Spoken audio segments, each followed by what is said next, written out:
warahmatullahi wabarakatuh.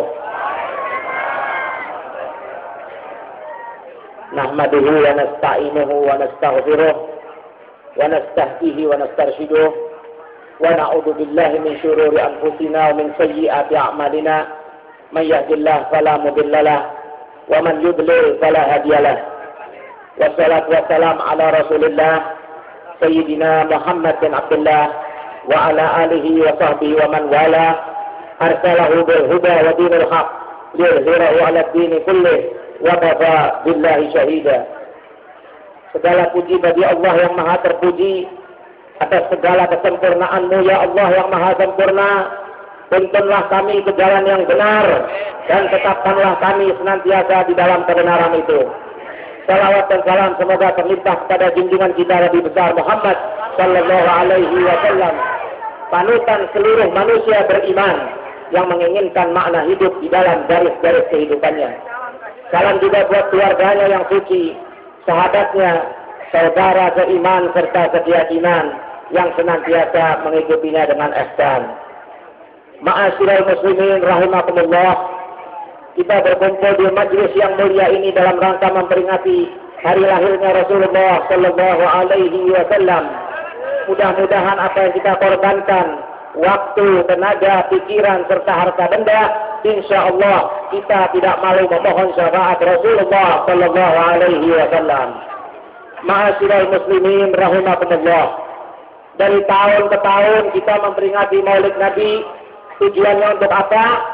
Tujuannya untuk meningkatkan kecintaan kita kepada Allah dan Rasulnya. Dari tahun ke tahun kita memperingati Maulid Nabi. Jangan sampai sesudah kita mendengarkan ceramah tidak ada peningkatan iman kita kepada Allah dan Rasulnya. Kalau tadinya ibaratnya kita sudah sholat 5 waktu, maka setelah mendengar maulidnya Rasulullah kita tingkatkan dengan sholat sunnah-sunnah rawatib. Kalau itu sudah kita lakukan, mari kita tingkatkan dengan sholat duha. Kalau itu kita sudah lakukan, kita tingkatkan lagi dengan sholat tahajud. Karena itulah tanda-tanda bahwa yang kita dengarkan di dalam maulid-maulid Nabi, tausiah-tausiah para habaib dan ustadz-ustadz dan kiai-kiai, itu berguna buat kita semua dan jadi pegangan buat hidup kita. Ma'asyiral muslimin rahimakumullah. Saya akan menyampaikan 2 hal yang sangat penting.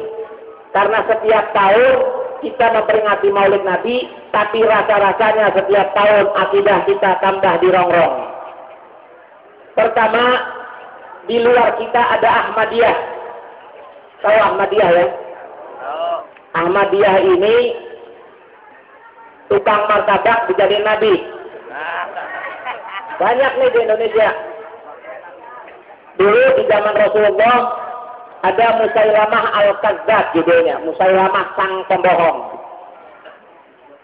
Musailamah dinasehati sama Rasulullah, persis seperti Ahmadiyah. Pemerintah menganjurkan kita nasehatin Ahmadiyah. Memang benar kita bina Ahmadiyah kalau bisa. Kalau nggak bisa dibina, kita binasakan. Betul. Di zaman Rasulullah ada Musailamah al-Kadzdzab. Rasulullah menasehati dia untuk kembali ke jalan Allah dan bertaubat, tapi tidak dilakukan.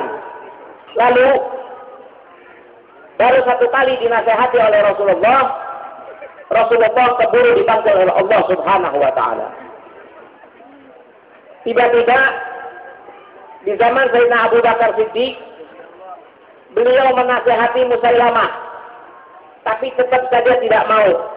Apa yang dilakukan oleh Sayyidina Abu Bakar? Maka Musailamah dibantai bersama pengikutnya sejumlah 10.000 orang.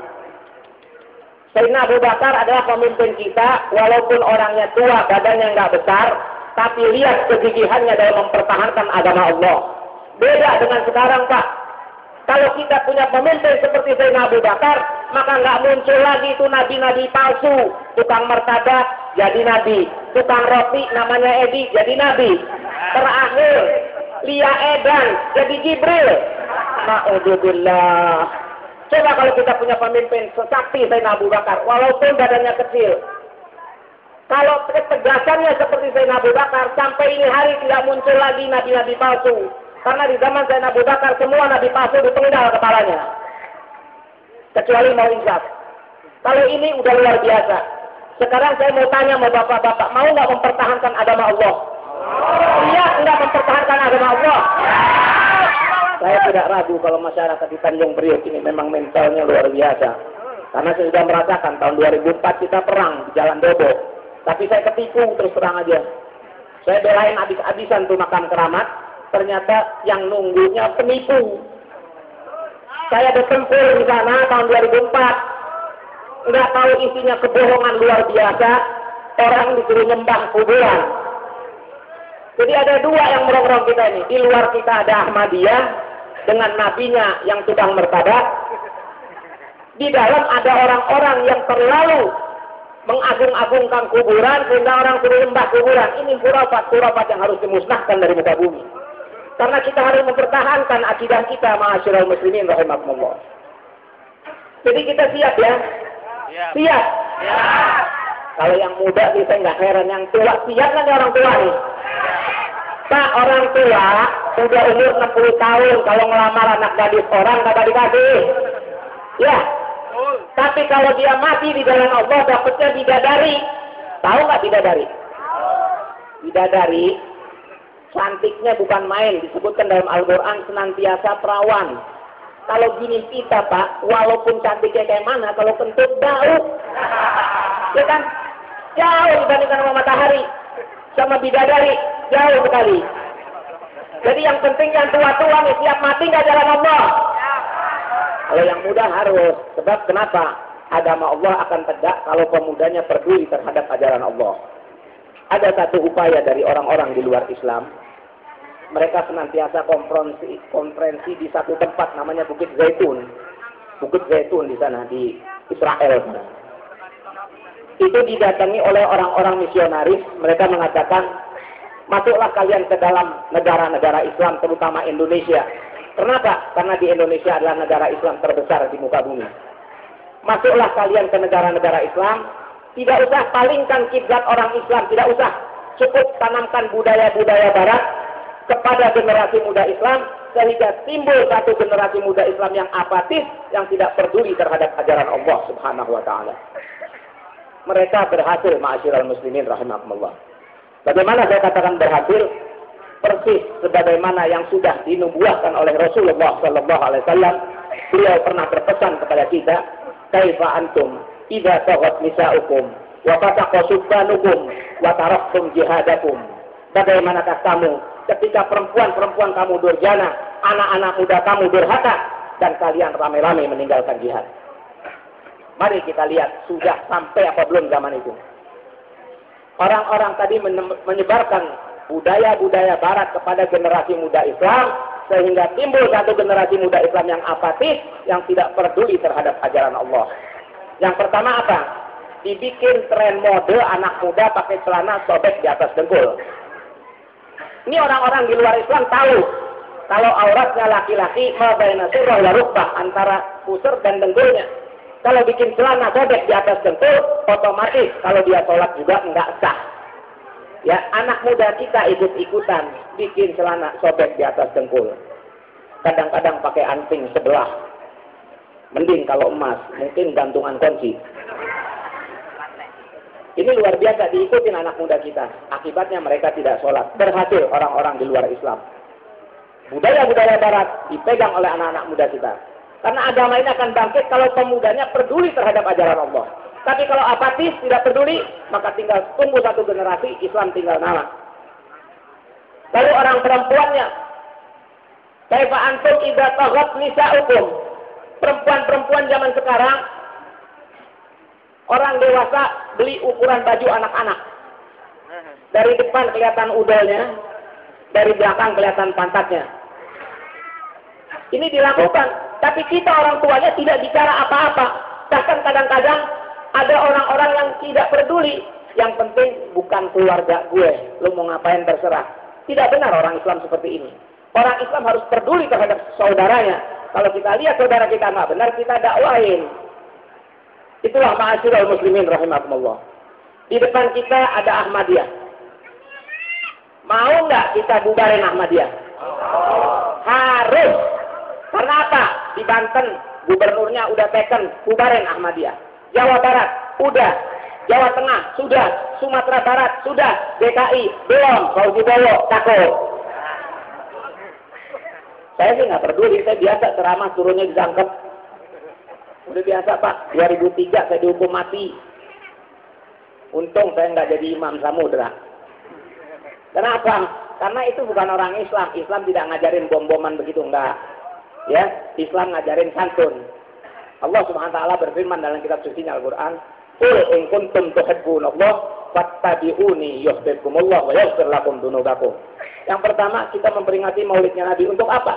Meniru akhlak Rasulullah sallallahu alaihi wasallam. Ini Islam banyak yang ketipu. Yang kesian anak-anak muda kita. Yang satu kita suruh nyembah kuburan, yang satu suruh ngebom ke sana kemari. Dua-duanya nggak benar, makanya harus hati-hati. Justru yang seperti itu yang memecah belah umat Islam. Yang akidahnya udah benar, dilentongin. Yang akidahnya udah lurus, disuruh ngebom. Kesannya orang Islam keras. Padahal kerasnya Islam harus benar. Contohnya apa? Contohnya akhlak Rasulullah Shallallahu Alaihi Wasallam. Ini satu ajaran yang tidak pernah ada salahnya. Tidak ada di muka bumi pelajaran yang lebih baik dari konsep Rasulullah Shallallahu Alaihi Wasallam dengan akhlakul karimah. Bahkan Rasulullah mengatakan, Innama bu'itsu liutammima makarimal akhlak. Kalau akhlaknya sudah sempurna, semuanya benar. Ma'asyiral muslimin rahimakumullah. Contoh akhlak Rasul terhadap orang kafir saja, Rasulullah ini setiap hari memberi makan seorang Yahudi kafir di depan pasar. Yahudi kafir buta lagi. Setiap hari ini Yahudi memaki-maki Rasulullah. Tapi setiap hari Rasulullah ngambilkan makan korma, dimamah dulu dari mulutnya sudah lembut. Karena ini Yahudi udah tua bangka. Udah enggak Islam, tua bangka, mulutnya ngomel terus, marahin Nabi. Tapi sama Nabi setiap hari kasih makan. Bahkan sama Nabi dikunyah dulu makanannya, baru dikasih masuk ke mulutnya itu Yahudi. Sehingga orang itu menelan dengan mudah. Sampai suatu hari, Rasulullah ketika mendekati ajal, berkata kepada Sayyidina Abu Bakar, "Suf, ana setiap pagi kasih makan itu Yahudi yang ngamuk-ngamuk di pasar, ngata-ngatain Rasulullah. Tolong kau gantikan posisi saya kalau saya sudah tidak ada." Ketika Rasulullah meninggal, Sayyidina Abu Bakar menaati amanat Rasul. Setiap pagi dia nganterin makanan ke tempat Yahudi itu. Tapi karena caranya beda. Kalau Rasulullah makanannya dikunyah dulu sampai lembut, dikasihkan ke mulut Yahudi itu sehingga masuk enak. Tapi Sayyidina Abu Bakar main kupas saja korma, dijejerin ke mulutnya. Ngejengat ini Yahudi. Ini bukan yang ini nih yang biasa ngasih makan saya nih. Biasanya saya dikasih makan kondisinya sudah lembut. Ini kasar-kasar dimasukkan saja ke mulut saya. Sambil dia ngomel-ngomel, tuh Muhammad tuh orang Arab, bawa ajaran baru, masa Nabi dari Arab. Kayak begitu katanya. Lalu Sayyidina Abu Bakar mengatakan, yang biasa kasih makan kamu, orangnya sudah meninggal. Pantes, aku ngerasakan lain ini tangannya sekarang. Siapa itu? Itu Muhammad Rasulullah. Menangis Yahudi itu langsung. Ya Allah, setiap hari saya memaki orang yang memberi makan saya. Demi Allah, hari ini saya masuk Islam di tanganmu Abu Bakar. Inilah ma'asyiral muslimin rahimakumullah. Akhlaknya Rasulullah luar biasa. Terhadap Yahudi, bagaimana terhadap orang-orang Islam. Ini ma'asyiral muslimin rahimakumullah. Jadi kita meniru akhlak Rasulullah, baru kita tahu bahwa kita cinta kepada Rasulullah sallallahu alaihi wasallam. Ini kita lagi enak-enak, punya akidah selamat, cinta kepada Nabi. Tiba-tiba ada orang mengaku umatnya Rasulullah, tidak mau mengadakan maulidnya Rasulullah sallallahu alaihi wasallam. Ini orang kaum Wahabi. Ngertinya cuma dua macam ajaran agama, bid'ah sama syirik, lainnya nggak ngerti. Nggak tahu belajarnya di mana. Ngertinya bid'ah sama syirik. Padahal dia tidak tahu bid'ah itu apa, syirik itu apa. Maulidnya Nabi dikata bid'ah. Tapi yang lebih aneh lagi, orang-orang ini mau mengadakan maulid dirinya sendiri, maulid anak-anaknya, bahkan dengan cara-cara di luar Islam, di luar syariat Islam, pakai tiup-tiup lilin, mereka mau adakan itu. Tapi maulidnya Sayyidul Kainat Rasulullah Sallallahu Alaihi Wasallam, pemberi syafaatul uzma, mereka tidak rela mengadakan itu. Ini ma'asyiral muslimin rahimakumullah. Yang lebih aneh, orang-orang seperti ini mengharapkan syafaat Rasulullah Sallallahu Alaihi Wasallam. Ini kan aneh nih. Orang-orang ini aneh sekali. Bahkan berani, saya pernah dengar di satu radio, namanya Radio Ar-Roja. Mungkin sudah banyak didengar orang. Ustadznya ngajarin begini, barang siapa menganggap Allah itu ada di mana-mana, maka ini kepercayaan sesat. Naudzubillah wal iyadzubillah. Yang sesat lo, dia bilang begitu kan? Kenapa? Dia bilang berani mengatakan kalau Allah ada di mana-mana, artinya Allah ada di bawah, ada di atas. Boleh kita sholat mengucapkan Subhana Rabbiyal Asfal. Naudzubillah wal iyadzubillah. Ini orang-orang gila yang saya bilang. Padahal Imam Ali radhiyallahu anhu mengatakan, "Man za'ama anna ilahana ma'bud, faqad juhila khaliqal ma'bud." Barang siapa menghukumi atau barang siapa meyakini atau barang siapa berhukum bahwa Allah hanya terbatas di satu tempat, maka dia tidak mengenal siapa pencipta yang wajib disembahnya. Inilah ma'asyiral muslimin rahimakumullah. Mereka mengatakan Maulid Nabi bid'ah. Ya, tahlil bid'ah. Sebenarnya orang-orang seperti ini harusnya mengajar di Papua sana. Silahkan ajarin orang di Papua yang nggak ngerti Islam dengan syariat Islam yang baku saja, yang pokok-pokok saja. Silahkan. Tapi jangan ngacak kemari. Kalau ngacak kemari nggak benar. Kita udah benar diselewengin sama dia. Mereka mengatakan bid'ah tapi tidak tahu bid'ah itu apa. Orang-orang ini nggak ngerti bid'ah itu apa. Bid'ah menurut dia kalau yang dilakukan oleh dia bukan bid'ah. Kalau yang dilakukan orang lain bid'ah. Contohnya, kita tahu Al-Quranul Karim ini disebut Mushaf Utsmani. Di zaman Nabi nggak begitu bentuknya Quran. Selembar-selembar adanya di dada kaum muslimin. Maka oleh Sayyidina Utsman bin Affan, jadi zaman Abu Bakar belum, zaman Umar belum. Di zaman Sayyidina Utsman dibuatlah mushaf, dijadiin satu lengkap seperti yang kita baca sekarang. Kok nggak dikatain bid'ah? Bid'ah yang baik harus dan wajib dilakukan. Kalau tidak dilakukan oleh Sayyidina Utsman, bayangkan kalau Al-Quran hanya ada di dada kaum muslimin. Ketika kaum muslimin meninggal dunia, habis Al-Quran, tidak diingat orang lagi. Tapi dengan adanya mushaf Al-Quran, jutaan manusia, miliaran manusia bisa menghafal Al-Quran sampai ini hari. Ini namanya bid'ah hasanah. Bid'ah yang perlu dilakukan. Bid'ah yang dilarang apa? Bid'ah yang bertentangan dengan syariat Islam. Tuh seperti Ahmadiyah, ngadain nabi lagi, nggak dikatain bid'ah Ahmadiyah. Terang-terangan Ahmadiyah mengakui ada nabi lain, mereka tidak mengatakan itu bid'ah. Ini kan luar biasa. Tapi yang dilakukan oleh mereka nggak tahu bahwa mereka melakukan bid'ah setiap hari. Contoh yang lain, ketika kita sholat berjamaah, imam mengucapkan Sami Allahu liman hamidah, kita mengatakan apa? Rabbana walakal hamd. Demi Allah, itu tidak dilakukan oleh Rasulullah, tapi itu dilakukan oleh Gatada. Mereka tidak tahu itu juga bid'ah. Tapi bid'ah hasanah. Ini si goblok kan taunya bid'ah dolalah melulu.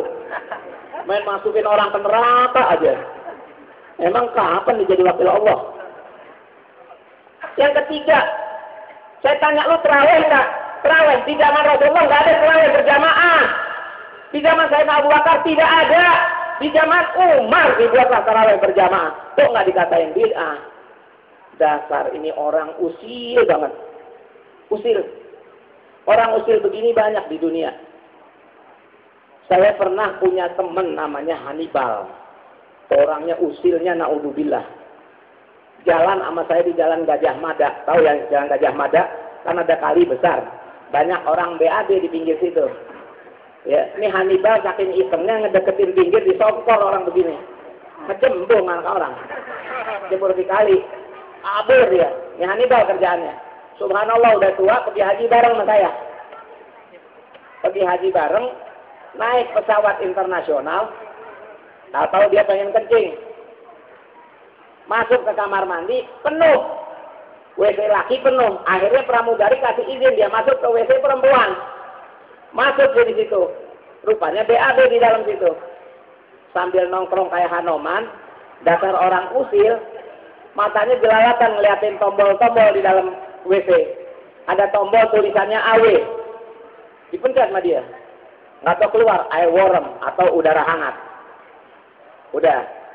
Dia lagi tombol WW, WW. Dia pencet lagi. Keluar, water warm, air hangat. Udah. Nongkrong lagi dia. Dia ada lagi tombol namanya ATR. Dipencet sama dia. Begitu dia sadar adanya di rumah sakit. Apa yang terjadi? Dia bilang, gue di mana? Lo mencet apa? Dia bilang begitu. Apaan emangnya? ATR itu otomatis tampon remote. Alat otomatis untuk menarik softtek. Punya perempuan. Nah si Hanifah kagak ada softteknya. Baru ditarik sama alat. Bayangin. Baru ditarik sama alat. Ngejeblak di rumah sakit pingsan. Anak bilang ke dia, nih nama lu sekarang bukan Hanifah tapi Hanif doang, baru hilang.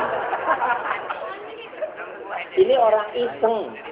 Jadi orang kalau usil nggak ngerti apa-apa, asal main comot aja. Bayangin dia nongkrong kayak Hanoman, nggak tahu alatnya jalan dipencet. Untungnya alat itu dibuat tidak demikian kuat. Jadi ketika balnya ini nggak lepas, alatnya yang lepas. Tapi dia ngejengat ya begitu megang begini, ya Allah. Ini orang usil banyak gitu ya. Nah orang-orang yang Wahabi ini juga orang-orang usil. Ahlan sahlan, Beb Ali.